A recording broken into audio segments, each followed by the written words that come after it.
വിശ്വാസത്തോടെ പ്രാർത്ഥിക്കുന്നതെല്ലാം നിങ്ങൾക്ക് ലഭിക്കും.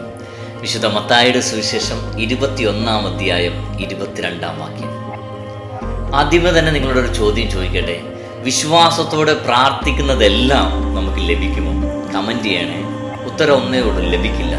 അങ്ങനെയെങ്കിൽ എന്തിനാണ് പിന്നെ വചനത്തിൽ ഇങ്ങനെ പറയുന്നത് വിശ്വാസത്തോടെ പ്രാർത്ഥിക്കുന്നത് എന്ത് ലഭിക്കുമെന്ന്?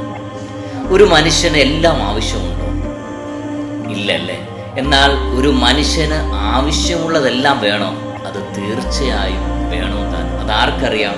കർത്താവിനറിയാം. അതായത് നമുക്ക് എന്തു വേണമെന്ന്, എന്താണ് നമ്മുടെ ആവശ്യമെന്ന് നമ്മുടെ കർത്താവിനറിയാം. അതുകൊണ്ടാണ് ചില കാര്യങ്ങൾ പ്രാർത്ഥിച്ചിട്ടും നമുക്ക് ലഭിക്കാത്തത്. ഒരു ഉദാഹരണം പറയുകയാണെങ്കിൽ, ഒരു കുഞ്ഞിൻ്റെ കയ്യിൽ നമ്മൾ കത്തി കൊടുക്കാറുണ്ടോ? തീ കൊടുക്കാറുണ്ടോ? കുഞ്ഞിൻ്റെ മുകളിൽ നമ്മൾ ഒറ്റയ്ക്ക് നിർത്താറുണ്ടോ? ഇല്ല അല്ലേ. എന്തുകൊണ്ടാണ്? കുഞ്ഞിനെ കത്തി എടുക്കാനുള്ള സമയമായിട്ടില്ല. പ്രിയപ്പെട്ടവരെ, അതിൻ്റെ അർത്ഥം കുഞ്ഞൊരിക്കലും കത്തി എടുക്കില്ലെന്നല്ല.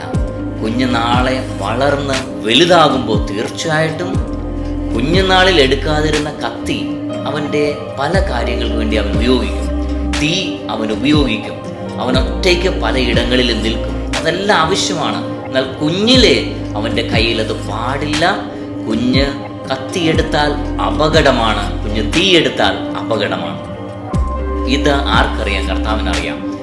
നമ്മൾ ചില കാര്യങ്ങൾ ചോദിക്കുമ്പോൾ, പ്രാർത്ഥിക്കുമ്പോൾ ഭയങ്കര വിശ്വാസത്തോടെ ആയിരിക്കാം നമ്മൾ പ്രാർത്ഥിക്കുന്നത്. പക്ഷേ കർത്താവ് ചിലപ്പോൾ അതിന് ഉത്തരം തരാത്തതിൻ്റെ കാരണം, മറുപടി തരാത്തതിൻ്റെ കാരണം നമുക്കത് ആവശ്യമില്ല, അല്ലെങ്കിൽ അതിനേക്കാളും കൂടുതൽ ശ്രേഷ്ഠമായതായിരിക്കും കർത്താവ് നമുക്ക് വേണ്ടി മാറ്റിവെച്ചിരിക്കുന്നത്.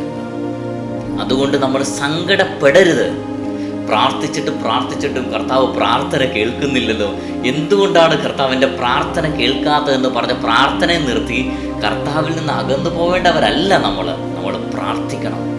വിശ്വാസത്തോടെ പ്രാർത്ഥിക്കണം. അങ്ങനെ നമ്മൾ പ്രാർത്ഥിക്കാൻ തയ്യാറായാൽ, പ്രിയപ്പെട്ടവരെ, നമുക്ക് ആവശ്യമായ സമയത്ത് ആവശ്യത്തിന് നമ്മുടെ കർത്താവ് തരും. വിശുദ്ധ മത്തായിയുടെ സുവിശേഷം 21 അധ്യായം 22 വാക്യം നമുക്കെല്ലാവർക്കും അനുഗ്രഹമായി മാറട്ടെ, അഭിഷേകമായി മാറട്ടെ. കർത്താവ് എല്ലാവരും സമൃദ്ധമായി അനുഗ്രഹിക്കട്ടെ.